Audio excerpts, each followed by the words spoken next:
Hare Krishna. Jaya Radha Madhava Kunja Vihari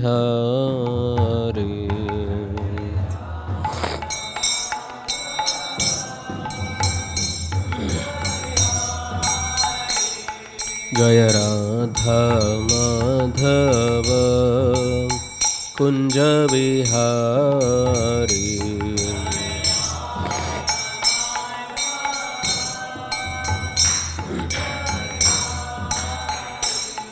Jaya Gopi Jana Vallabha Girivaradhari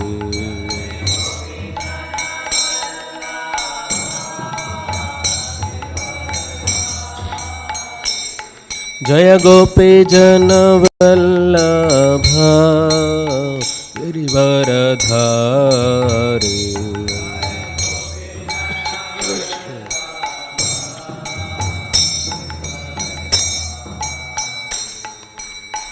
Yashodanandana Braja Jana Ranjana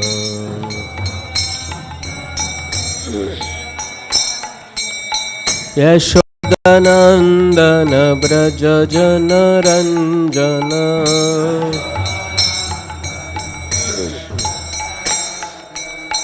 Yamuna Tira Vanachari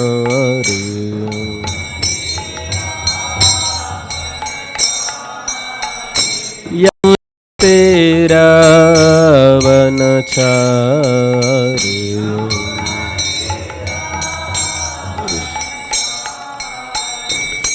Jaya Radha Madhava Kunja Vihari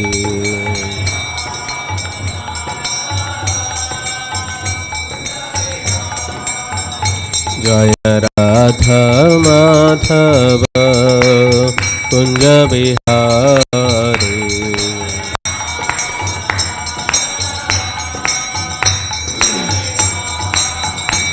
Jaya Gopi Jana Vallabha Girivaradhari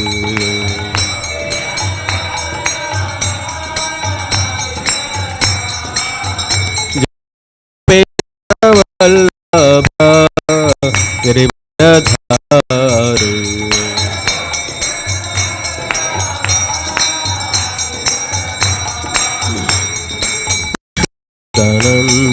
Saccinandan Jana Ranjana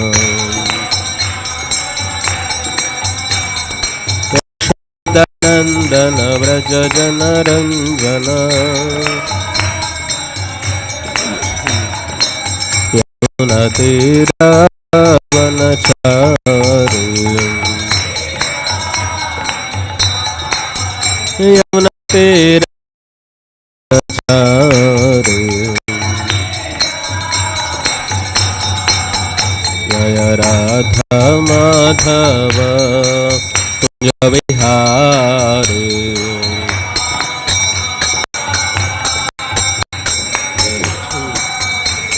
Jaya Radha Madhava Kunja Vihari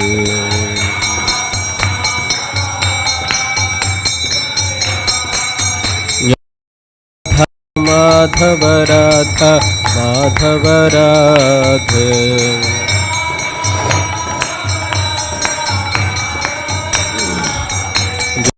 Prabhupada Prabhupada Prabhupada Prabhupada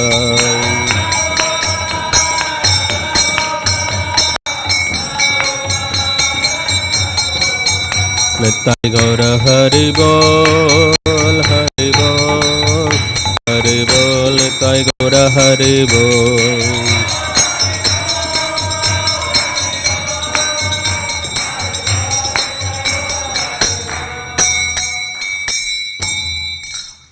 Shri Harinam Sankirtan Yajna ki Srila Prabhupada ki Om Namo Bhagavate Vasudevaya Om Namo Bhagavate Vasudevaya Om Namo Bhagavate Vasudevaya. Narayanam Namaskritya Naram Chaiva Narottamam Devim Saraswatim Vyasam Tato Jayamudiraye Nashtaprayeshu Abhadreshu Nityam Bhagavata Sevaya Bhagavati Ruttama Shloke Bhaktir Bhavati Naishtike Krishnaya Vasudevaya Devaki Nandanaya Cha Nandagopa Kumaraya Govindaya Namo Namaha Nama Pankajanabhaya Nama Pankajamaline Nama Pankajanetraya Namaste Pankajangrahe. Hare Krishna. Today we are discussing from Śrīmad-Bhāgavatam, Canto 1, Chapter 7, verse number 44. Chapter is entitled as The Son of Drona Punished. Sa rahasyaha dhanuvedha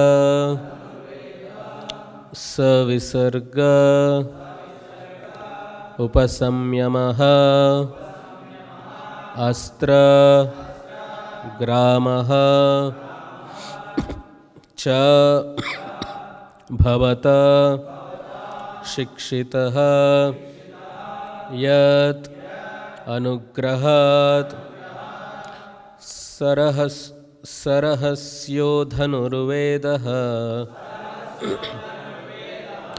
savisargopasamyamaha astragramascha bhavata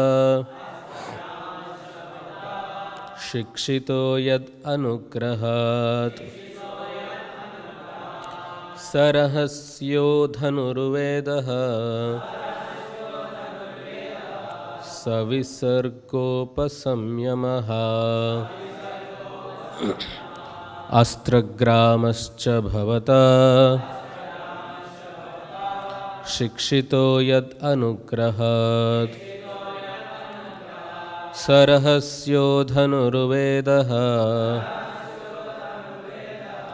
savisargopasamyamaha astragramascha bhavata shikshito yad anugrahat. Please recite.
Word-to-word meaning, translation and purport by His Divine Grace A.C. Bhaktivedanta Swami Prabhupada. Srila Prabhupada ki.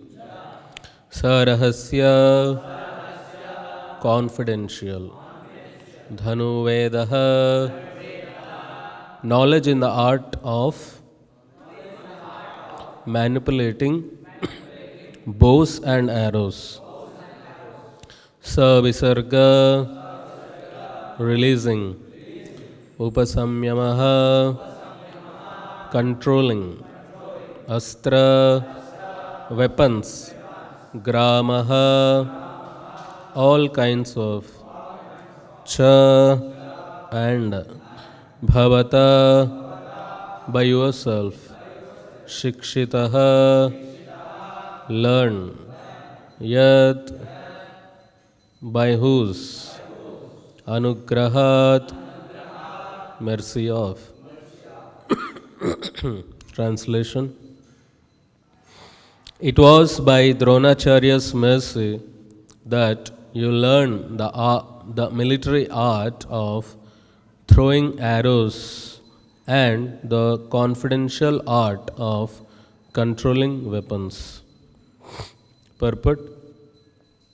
Dhanurveda or military science was taught by Dronacharya with all its confidential secrets of throwing and controlling by Vedic hymns. The gross military science is dependent on material weapons, but the finer than that is the art of throwing the arrows saturated with Vedic hymns, which act more effectively than gross material weapons like machine guns or atomic bombs. The control is by Vedic mantras or the transcendental science of sound. It is said in the Ramayana that Maharaja Dasharatha, the father of Lord Sri Rama, used to control arrows by sound only. He could pierce his target with his arrow by only hearing the sound, without seeing the object. So, this is a finer military science than that of the gross material military weapons used nowadays. Arjuna was taught all this, and therefore Draupadi wished that Arjuna feel obliged to Acharya Drona for all these benefits. And in the absence of Dronacharya, his son was his representative. That was the opinion of the good lady Draupadi. It may be argued why Dronacharya, a rigid Brahmana, should be a teacher in military science. But the reply is that a Brahmana should become a teacher regardless of what his department of knowledge is. A learned Brahmana should become a teacher, a priest, and a recipient of charity. A bona fide Brahmana is authorized to accept such professions.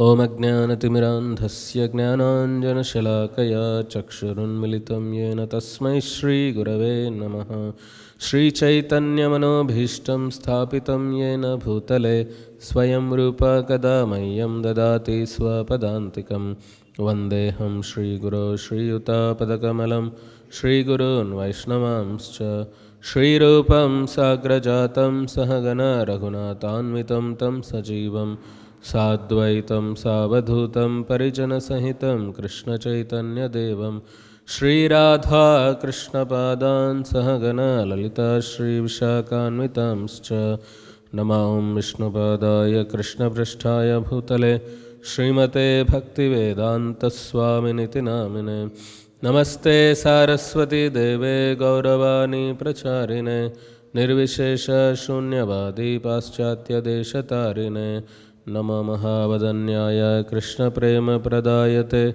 Krishnaya Krishna Chaitanya Namine Gauratpise Namaha Vancha Kalpatarubhyascha Kripa Sindhubhya Evacha Patitanam Pavanebhyo Vaishnavebhyo Namo Namaha He Krishna Karuna Sindho Dinabandho Jagatpate Gopesha Gopika Kanta Radha Kanta Namostute Tapta Kanchana Gaurangi Radhe Vrindavaneshwari Vrishabhanu Sute Devi Pranamami Hari Priya Jaya Sri Krishna Chaitanya Prabhu Nityananda Shri Advaita Gadadhara Shri Vasadi Gaura Bhakta Vrinda Hare Krishna Krishna Krishna Hare Hare Hare Rama Rama Rama Hare Hare.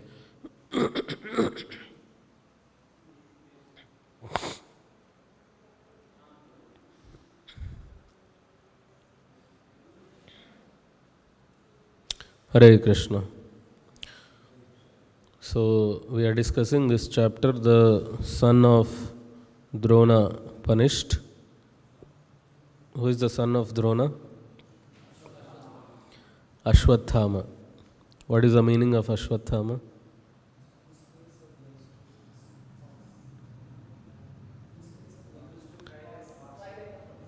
So it is said when he took birth, he was crying like a horse. So that's why his name came out like Ashwathama. So Ashwathama was a son of Dronacharya. So today I will discuss something about Dronacharya and Ashwathama, which comes in Mahabharata, and about Guru, the Dronacharya as a Guru, how he exemplified as a Guru. Even though finally he took in the wrong side, he fought on the wrong side.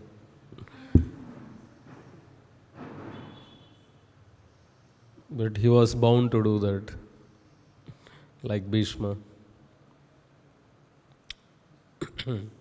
So, there are two things, Astra and Shastra, the weapons. So, Shastra, Shastra, Shishya, these are all Sanskrit words, wherein the base word or the dhatu, the foundation word is Shas. Shas means to shasan, to be controlled.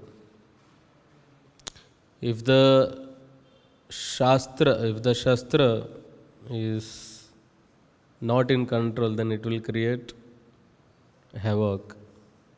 If the Shishya is not in control, then he will create havoc.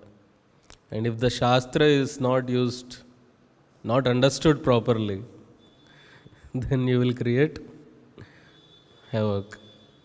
There is a verse from Rupa Goswami, Prapanchikatya Badya Hari Sambandhi Vastuna Mumukshubi Parityagi Vairagyam Falgu Katyate. Another verse. Sorry? Yukta Vairagya Anasaktasya Vishayan Yatarham Apyunjate Nirbandha Krishna Sambandhe Yukta Vairagya Machate. So I think in that, in one shloka he says, Rupa Goswami, that if those things which are done not as per the Shastras, is that the verse? No, there is another verse which says that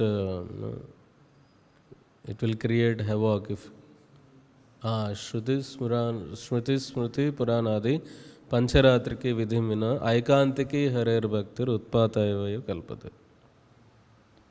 If something is done not according to Smriti and Shruti, then Utpata, it will create earthquakes and tsunamis in the society. So, Shastra weapon, it should be under control. If it is not in control, then havoc.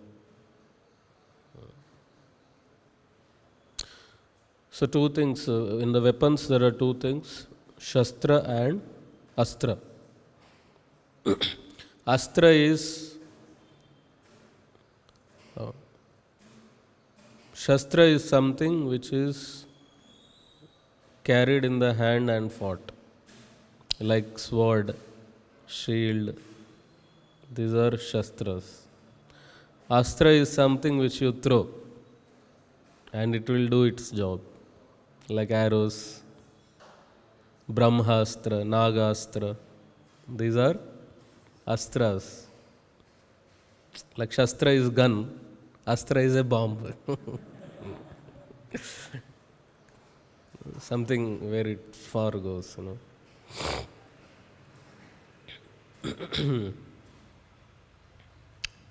So in the Vedas, there are 4 Vedas we know. What are the 4 Vedas? Rig Veda, Yajur Veda, Sama Veda and Atharva Veda. So in this, every Veda has description about different activities. Rig Veda has lot about mantras, about worshipping the deities, different demigods, different yagnas and all. Samaveda is all about music. Krishna says, of all the Vedas, I am Samaveda. So Krishna likes music.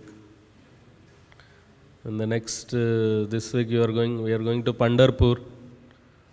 There, Vithala, Lord Vithala is there. So there he is called as Nada Brahma. He likes Nada, music. So Krishna likes music. Lord Venkateshwara is called Pushpa Brahma. He likes flowers. Therefore you see in Tirupati nice decorations. Wonderful decorations are done. Alankara Priya Vishnu. Jagannath Puri is Daru Brahma. It's made of wood. Or Anna Brahma. He likes prasadam, bhoga, chappan bhog, like that. So Atharva Veda is about how to live in cities, villages, like that. But Yajur Veda is lot about fighting.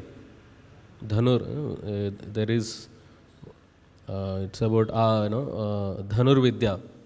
There is even within the Vedas there are subsections. They are called Upavedas. So Yajur Veda, one Upaveda is Dhanur Veda. Like we have Ayurveda. It's a knowledge of life. Ayur life. So like that Dhanur Veda. Dhanur Veda is about the knowledge of archery or military science. So it is a part of Yajur Veda.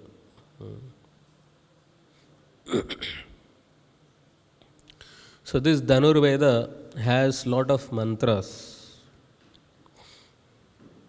So just by invoking the mantras, you can invoke that power in the arrow or whatever, and you can release that mantra.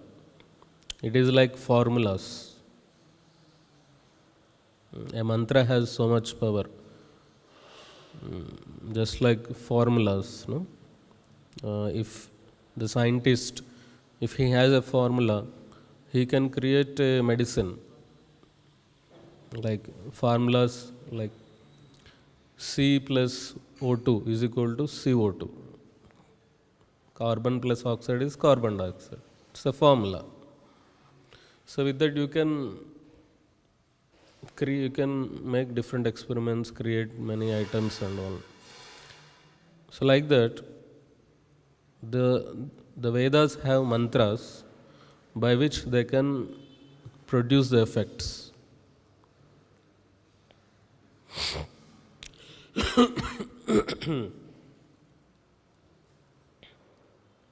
So this Dhanur Veda, all the Vedas, the gurus, they teach. There are schools, the gurus teach to the disciples these mantras, and that is how the lineage it comes down. So to learn these mantras also, there should be a lot of purity. One follows Gurukula life is tapasya, austerity, cleanliness, all these things are there to learn. Not like nowadays going to school and cramming and getting marks and announcing state first, district first. That was not the education before. To learn, one has to be very humble, very austere under the guidance of Guru. He would learn submissiveness. So Dronacharya taught this Dhanurveda to his disciples, Arjuna, Pandavas, Kauravas. And especially Arjuna, he taught the secrets of Dhanurveda.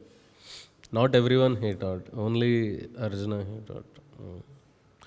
And after seeing the interest and eagerness of Arjuna to learn this science and also exhibiting that knowledge in a very proper way. It's not having power is not something great, but having power and exhibiting that in a righteous way, that is most important. So Arjuna did that. So that's why he is Dronacharya considered him as the best disciple and imparted him this knowledge. So going into the life of little bit about Dronacharya. Dronacharya, he was the son of sage Bharadwaja. And when Dronacharya, in the childhood, he went to the ashram of Parashuram to learn this Dhanurvidya. Parashuram is the one who taught to so many people, great fighters, the military science, like Bhishma, Drupada, Drona, all these people, they learned from Parashuram. So he went to Parashuram in the childhood to learn this science. There he met his childhood friend, Drupada, both of them. And in the due course of time, Drupada became the king of Panchal Desh, and Dronacharya, being a Brahmana by nature, because his father was a Brahmana, Bharadwaj. So Dronacharya also, he lived like a very simple life and led a life of a teacher. And it so happened that once, he married to Kripi. Kripi is the sister of Kripacharya. How Kripacharya became the teacher, that is another story. He became teacher of Kauravas, Pandavas. He also taught Dhanurveda. The difference between Kripacharya and Dronacharya was Kripacharya taught Dhanurveda of earthly domain. But Dronacharya taught Dhanurveda which is celestial, which is more deeper, more secret. That's what Draupadi is saying here, no? Throwing arrows and confidential art of controlling weapons. It's celestial weapons, where even Indra, Chandra, Varuna, Agni, all these demigods, they would have these weapons. They are called celestial weapons. Even those weapons were taught to Arjuna by Dronacharya. So Dronacharya, he was having wife, this Kripi, and a son, Ashwatthama. So Dronacharya and Kripi prayed to Lord Shiva to have a very powerful son. And Lord Shiva blessed them with this son, Ashwatthama. And in the childhood, Ashwatthama was playing with the friends, and he wanted to drink milk. But the friends, they mixed some flour in some water and made some white liquid and gave him. So this pained Dronacharya, and he was very sad to to see his own poor condition. As a Brahmana, he never keeps any money. Brahmanas never keep any money. They are always dependent on the Lord. Whatever comes, they only, even if they get crores of rupees, they only keep few rupees which is needed for them. Rest of the money they distribute. That is what Brahmana is. Brahmana never stores himself in a locker and keeps piling up the money for his generations and generations. That is not a Brahmana. Brahmana, why he does voluntarily, why he keeps in simple position? Because otherwise his dependency on the Supreme Lord goes away. He is depending on money rather than Krishna. So he saw that, and then he thought to ask his friend, childhood friend Drupada, for some help. He went to Drupada and asked for help, but Drupada rejected him and insulted. So this caused great anger and pain Dronacharya, and then he left there, and then he was traveling, and then finally he happened to meet Kauravas, Pandavas. They were, the Pandavas, Kauravas, they were encircling one well, and there was they were thinking there was a ball inside, how to bring that ball. So then Dronacharya, with his archery skill, he brought out that ball. Seeing this Bhishma, he remembered his god brother. His god brother is Drona. The both of them learned from Parashuram. So then he appointed Drona as the military science teacher. So that is how he became the teacher there, and then he taught this science to the Pandavas and Kauravas. And then we all know this story, how Arjuna and all the Pandavas, they saw this bird, and they saw the eye of Arjuna says, I am concentrating on the eye of the bird. All these stories you'll find in Mahabharata. Jai Shri Radha Madhav ki, Shri Gaon Nitai ki, Shri Jagannath Baldev Subhadra Maharani ki, Srila Prabhupada ki.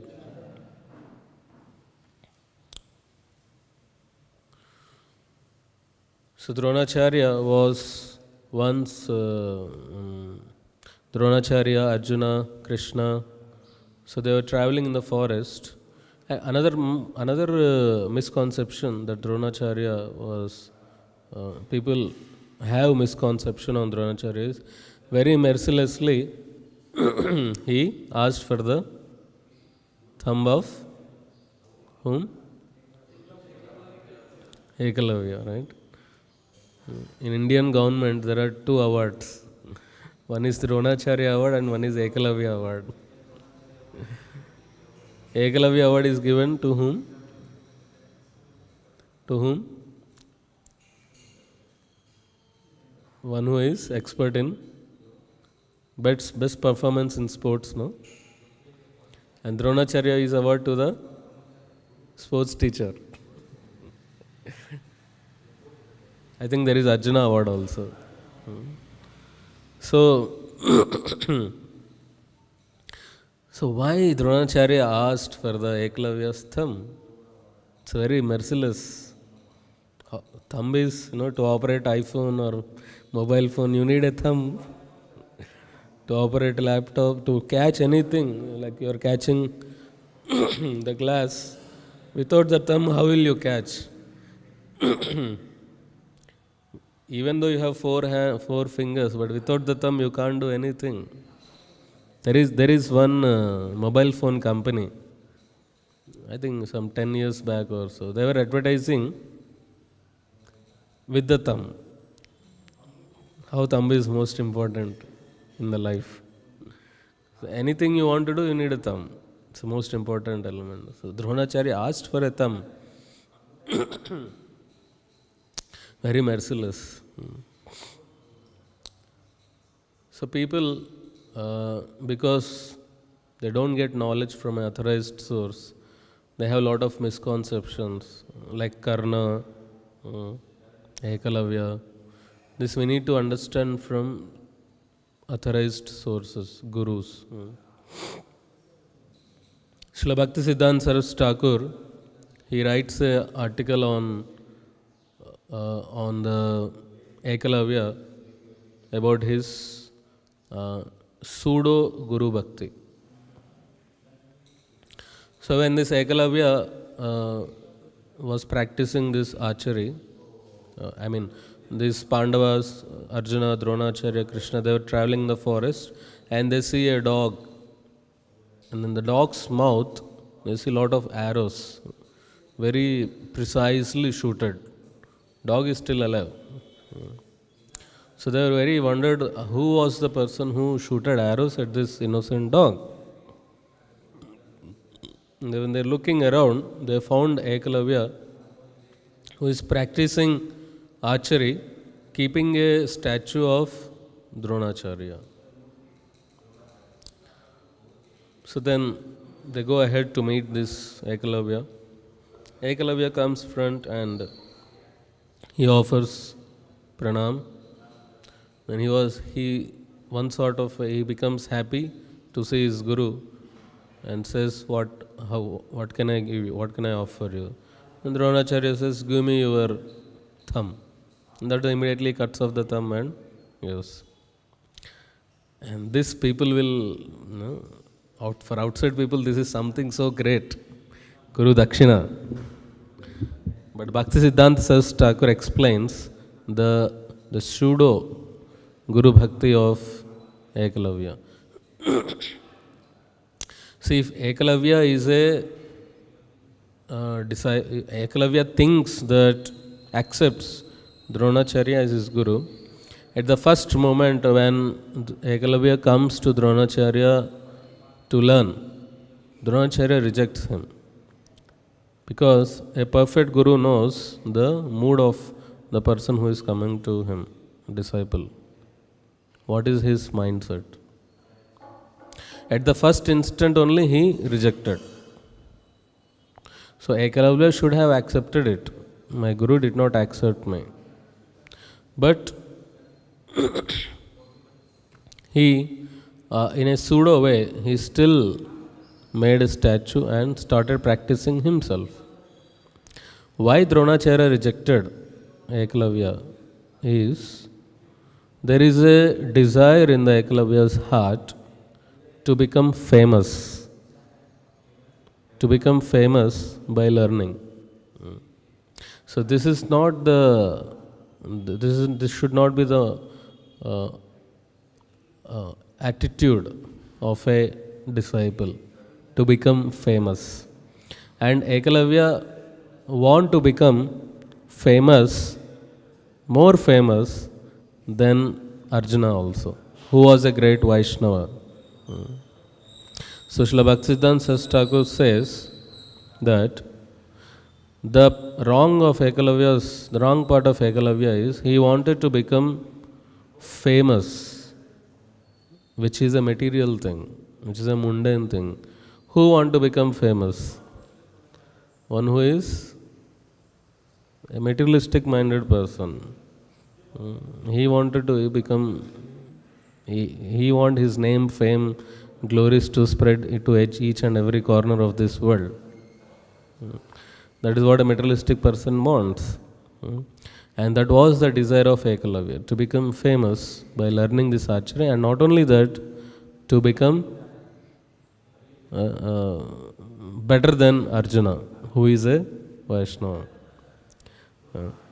Second thing was the pseudo bhakti.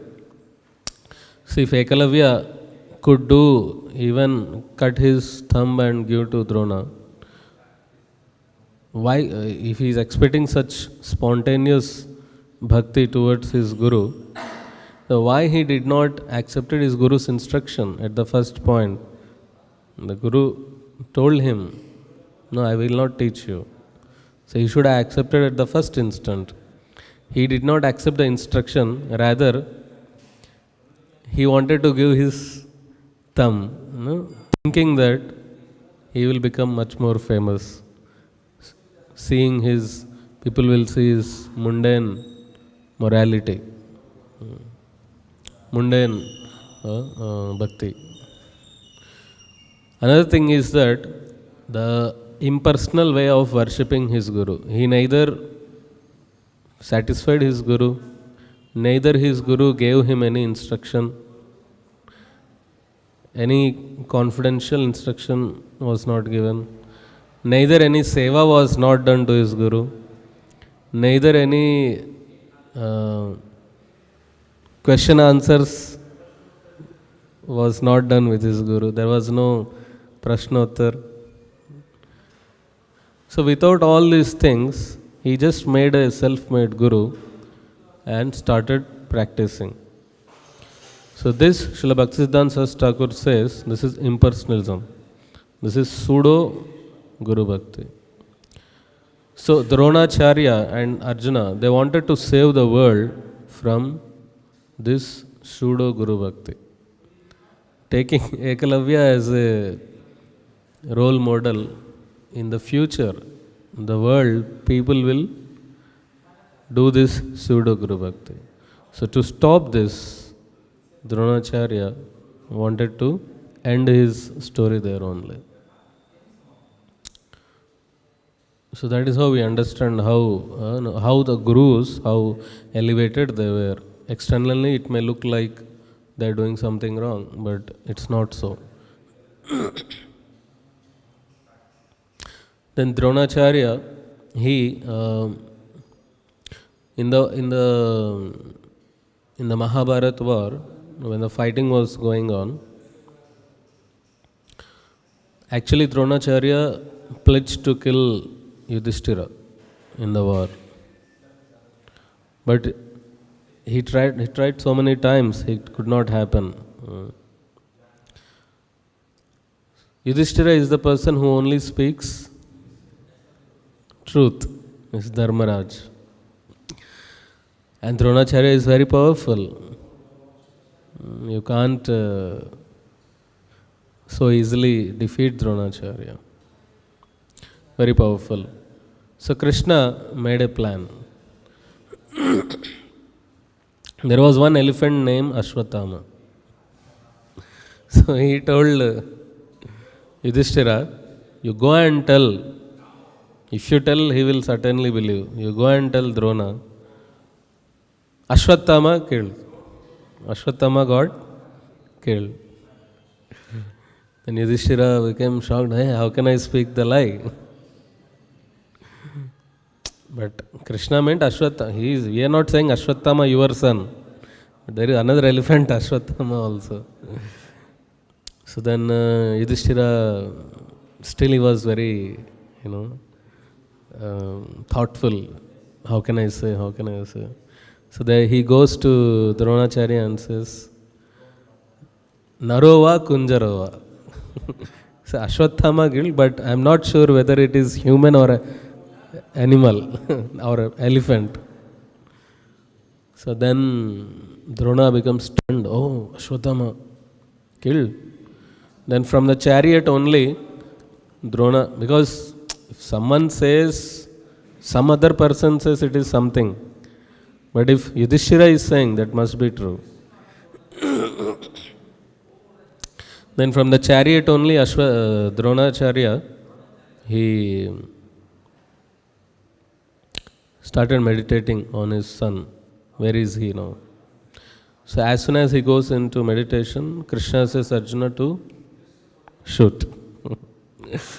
Then he shoots and he cuts off the head of Dronacharya. That's how he dies. Seeing this, Ashwatthama becomes very upset. My father was killed in a very unrighteous way. Actually, why Krishna does such things? Like Karna, he was setting the wheel. Krishna told, kill him. Dronacharya is meditating. Killed. See, because Krishna is like tit for tat.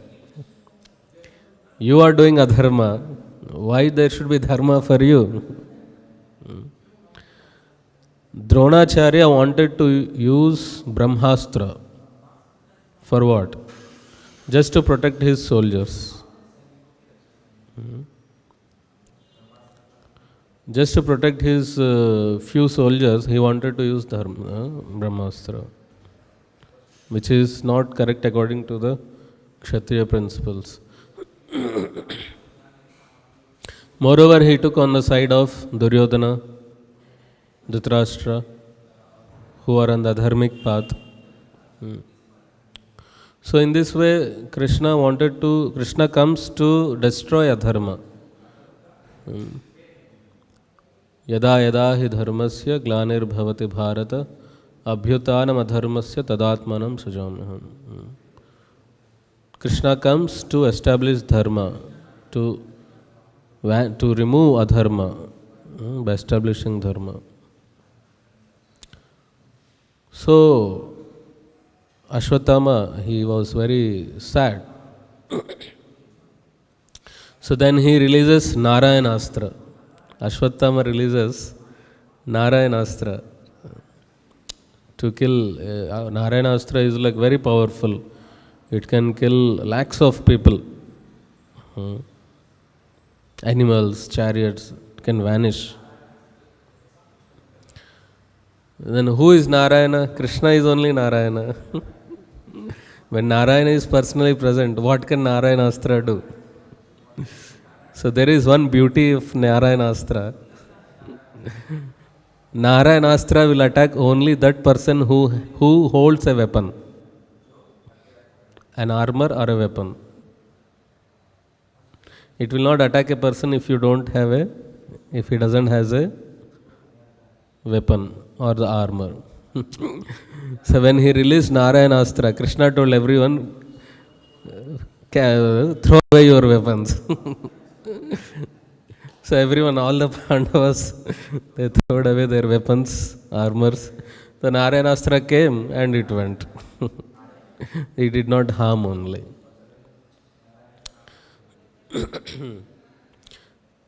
And Duryodhana told, then again they took, after the weapon went, they again took the weapons, their weapons, armor.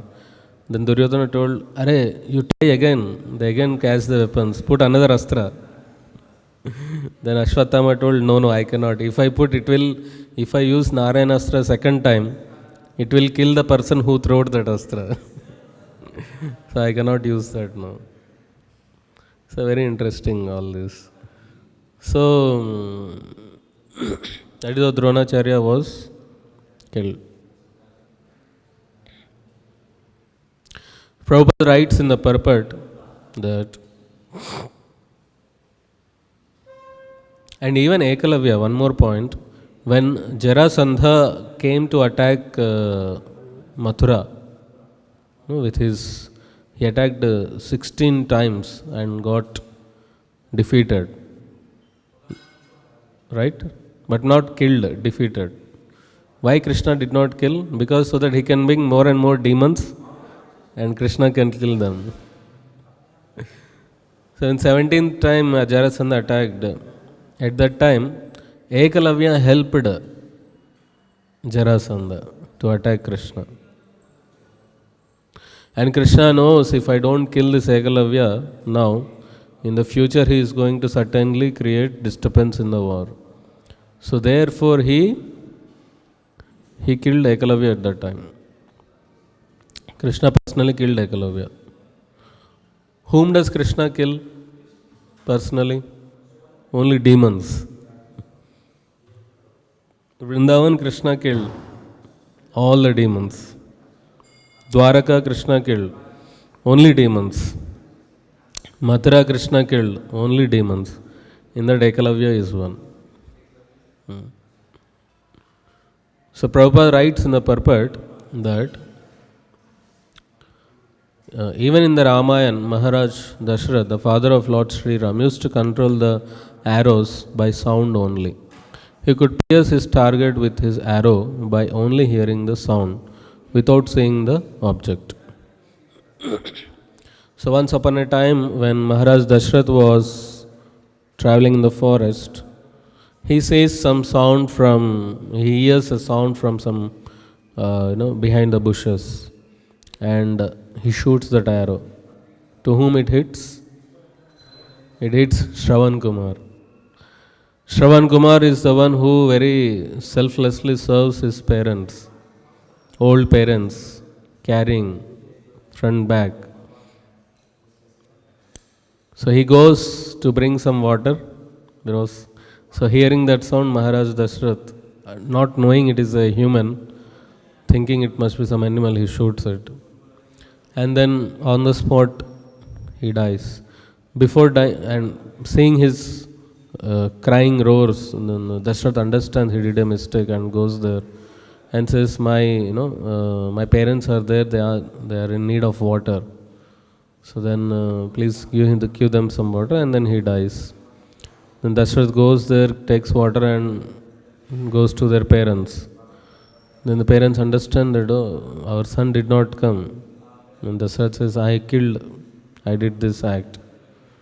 Then they give curse to Dashrath, that it's like how we are facing separation from our son. You will also face the same thing, we are cursing. So that is how in the future Lord Ram goes for an exile. So in the Vedas, the weapons, just by sound you can release a weapon. Either by hearing a sound or by uttering a sound, you can release the weapon and attack at that position. Just like Brahmastra or any astra, it goes and attacks a person to whom it is intended to. But nowadays, any weapon, any bomb you throw, that whole area becomes devastated. Like recently, this war was going on in Europe, Ukraine and Russia. Russia is throwing bombs on Ukraine and all innocent people are getting killed. Hospitals, residential homes. They try to put bomb at some place and it goes to some other place. All the innocent people are killed. And it is a great sinful activity to kill innocent people. One has to suffer a lot, those who are cause for that. One has to suffer a lot.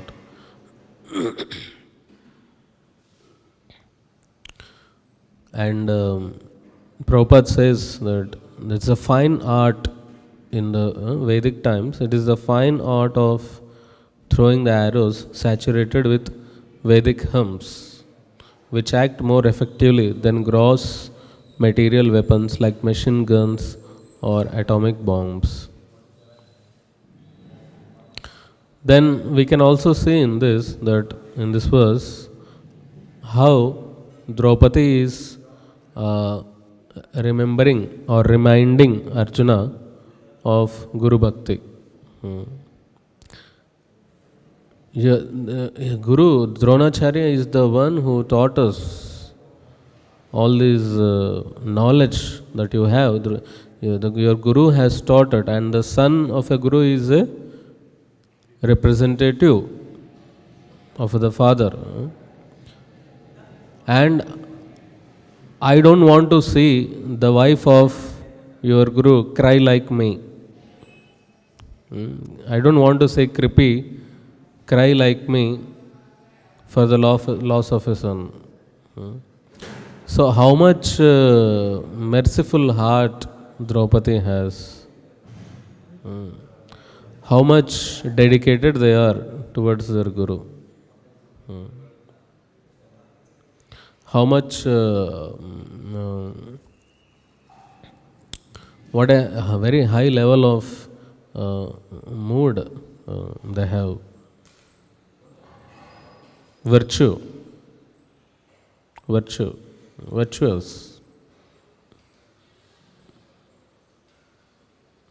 Then when Draupadi says these things, everyone, one by one, first Yudhishthira says, yes, Draupadi, what you are saying is true. We will not kill him, we will leave him. Then Arjuna says, then everyone accepts it. Bhima, he is not like fully accepting, he is like half. No, what this is a useless fellow, you should kill him. Krishna also wanted this fellow to be killed. And finally Krishna says, seeing all this to Arjuna, that, he speaks in a two-way. So he says that you should satisfy your wife, Yudhishthira, and Yudhishthira also. And also you should follow the Shastric code that how this, insane person to be killed. Then Arjuna understands and cuts off the hair of Ashwatthama and removes his jewel. It is said Ashwatthama took birth with a jewel on his head. Very interesting. So remove the jewel, remove the hair. So if the Brahmana is perished of his wealth and knowledge, then there is no use of such a person. It's like almost death only for him. Because a Brahmana is, the duty of a Brahmana is Patan, Patan, Yajan, Dana, Patigraha. Prabhupada writes in the last line, the Brahmana should become a teacher, priest, and a recipient of charity. Teacher, Patan, Patan. He learns the Vedas and he teaches the Vedas. Yajan, priest. He worships and he teaches how to worship. And recipients of charity. He takes charity and gives charity. Nowadays Brahmanas only take charity. Namesake Brahmanas. And they will charge this much amount, this. So that's not, a Brahmana is very high class. He is always dependent on the Supreme Lord. He takes charity and he gives charity also. And a Vaishnava is a perfect Brahmana. So that's what Prabhupada, he said, in ISKCON, if we are collecting money, we will only fight. Where there is money, there is Kali. So if you only collect, you will do sin, you will fight. So Prabhupada always says, as soon as the money comes, it should go back to printing books. So Prabhupada, whenever he gets money, purchase paper and store. That's what Prabhupada's mood was. So that we can print books. So when the money comes, Prabhupada says, ISKCON, we should print books and make temples. It should, preaching. We should collect more and more money, and at the same time we should spend it for preaching activities.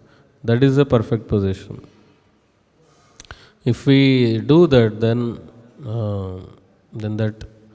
the Kali influence or the reactions that come with that money, it will not affect us, because you are using it for Krishna's service. Money is Lakshmi, Lakshmi is Krishna's consort, so it has to be used in the service of the Lord.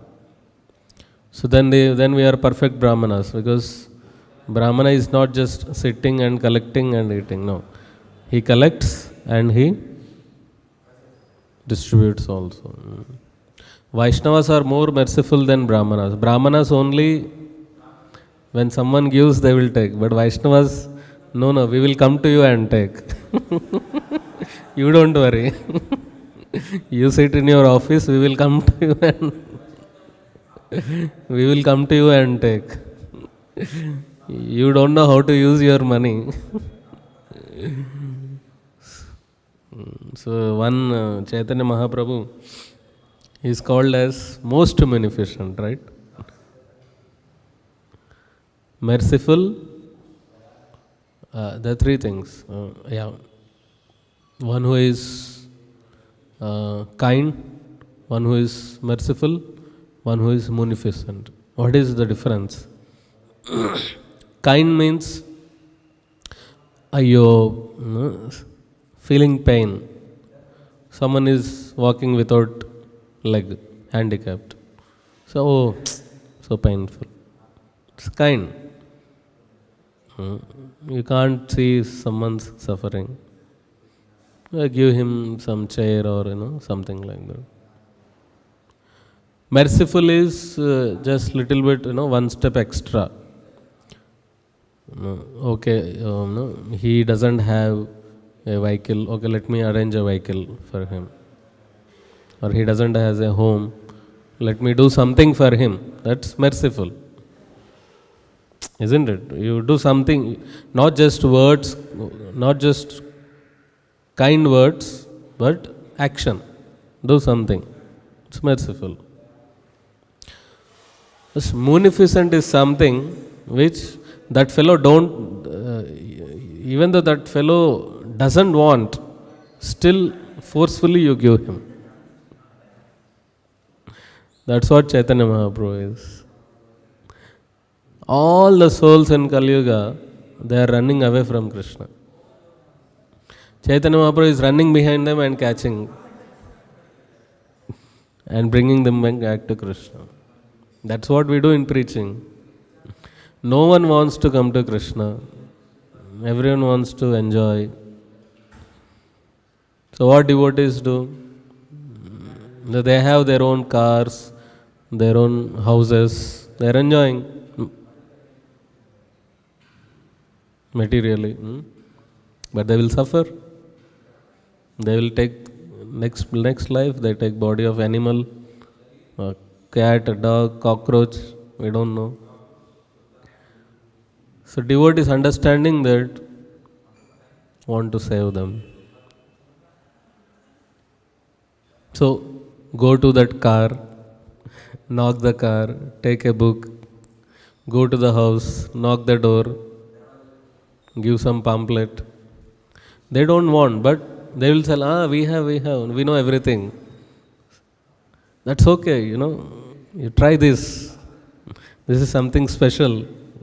It's something new. You try it. If you have, give to someone else. So that's what we do. It's very, very unique thing what we do in ISKCON. You don't find anywhere else. Even in any Vaishnava Sampradaya, you don't find what we do. So this is Chaitanya Mahaprabhu's special line that how we forefront we go and preach this message.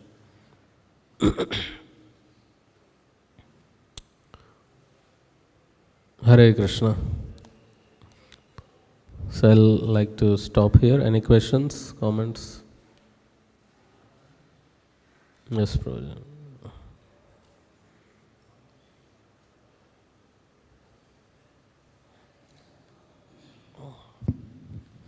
Hare Krishna, Prabhuji. Prabhuji, I would like to understand, Paramatma resides in everyone's heart. So whatever activity we do, he directs us, guides us, right? That's what I learned in Bhagavad Gita. So the living entity, whether human or demon, whatever activity he's doing, whether he's doing dharma or adharma, right? So he's doing his work, but here God is taking, Krishna is coming here and then again working against all those activities. So how do we understand? I mean, Paramatma is fighting with the God, or how is it? How do we understand these things? So, Krishna says in Bhagavad Gita, there are two things Paramatma he does.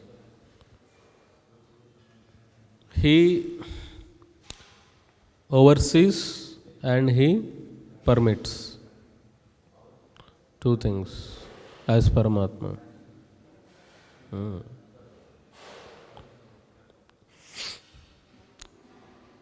when someone desires something, do something, it's not that every desire is fulfilled. He is only permitted to do as per his karma. Even the result as per the karma. Whatever he has per his qualification, he will get it. But Krishna, he will not interfere in the free will of a jiva. Krishna will not interfere in the free will of a jiva. Otherwise, you will become a robot.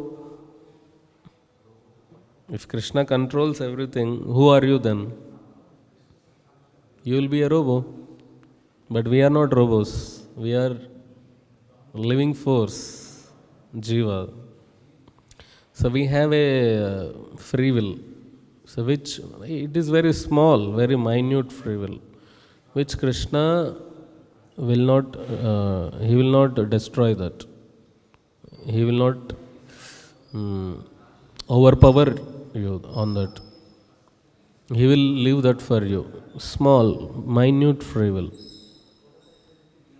That's up to you to choose right or wrong. But he gives so much knowledge. He sends his ambassadors to guide us, to take right decisions. So that's our free will. So love means it's offered voluntarily. It's not by force. You can make a robot and make that robot tell you, I love you. But does that has any sense? No. So that should come from the heart. So which is your free will, which is your desire, which is very minute. Our jiva's independence is very minute. So that Krishna will never touch. He will never disturb the free will. So that's one thing. And so regarding Krishna, Krishna will fight. When there is adharma, he will come, he will send his parshas and he will fight to establish dharma again. That's why he comes and again. And that is how we understand God. If he doesn't come only, how we will understand God? So that is also his Leela. Clear?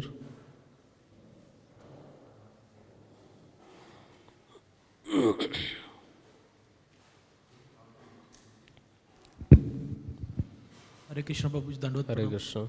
Prabhuji, as you were saying that there is Yajurveda, Ayurveda, Dhanurveda, there must be a Veda about finance as well, right?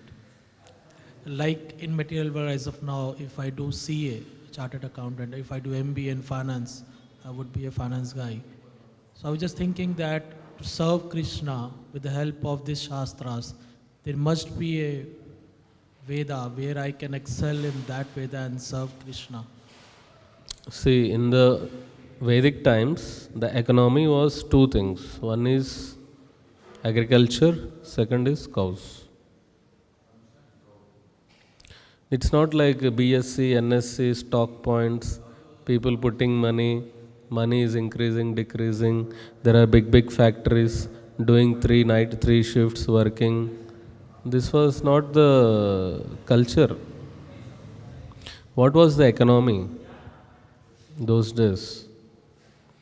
The more land you have, the more grains you have, and the more cows you have. It was natural economy. Having gold, having silver, that was considered to be richness. And it was a natural life. Nothing was artificial. There was no currency system, first of all. There was no currency system. See, what you are talking business and all is Vaishyas. What is the duty of a Vaishya? Agriculture and crop protection. Ultimately, what do we want? We want a nice lifestyle, right? So you may say all this CAPA, all these things, but what food you are eating? You are eating food made of oil, which is 20% oil, remaining is chemical. You are eating food which is filled with pesticides, fertilizers. You are eating food which is not even food, it is multigrain atta, it is all these things. Even though you have money now, you are not able to eat the right food. So that is not the business. If you are earning money, you should have a first class food, first class lifestyle. Previously, food means nothing less than ghee. Any item, not less than ghee. Oil is not even considered food. Ghee. So how you will get ghee? You should have cows. So we all want a nice lifestyle, healthy lifestyle. We all want to have nice foodstuffs, nice families, nice festivals. This is what a life is about. Centered about Krishna consciousness. And that you can very nicely find in the Vrindavan. Nanda Maharaj used to, you read Krishna book, how happily they were staying. Ultimately, we want happiness, we want satisfaction, we want to live a happy life. So how this is possible? When we live in a natural way, God-given life, then only it is possible. Even though you have money, but there is no one to feed you, what is the use? So economy in the previous times was agriculture. With agriculture you get food, you can eat nicely. The cows, you get, it's also income.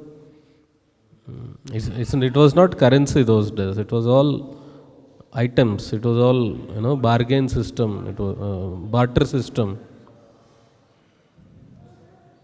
And what do you want? Everything is available in the villages only. The food is made in the village, the sweets are made in the village, the clothes are made in the village, the vehicles are made in the village, the homes are made in the village. So, why a person will leave village and go to some other city for a job? That was not there only those times. That is why even now in India there are 60-70% are villages only, no? That was our culture. Cities means only capitals, where king used to be there. Otherwise it's all villages. Or forest where sages stay. You see any Sthala Purana of any holy place, you will see that some sage came here, did tapasya and God appeared there. We don't find that now, some person doing tapasya and God appeared. But those days, so many sages were there, they used to go to so many places, do tapasya, and God would appear there, and some Swayambhu Murtis are there even now. So economy those days was very natural.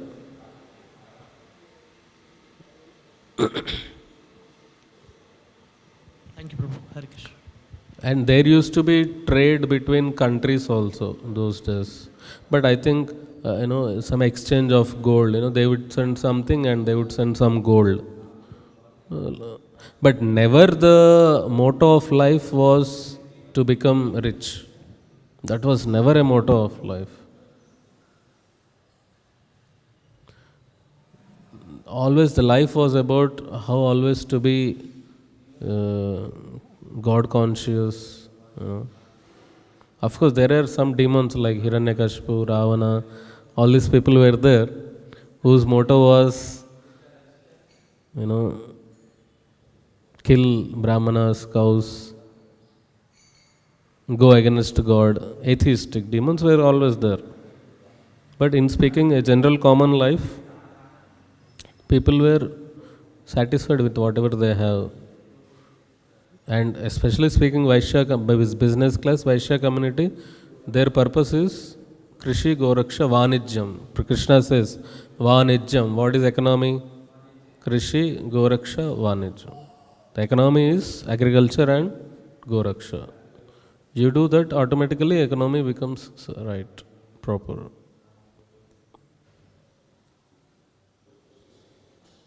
In 1853, when England, Lord Macaulay came, there was not even one beggar, he writes. There was not even one beggar in India.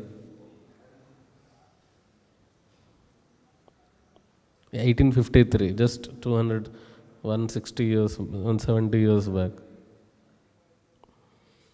Not even one beggar.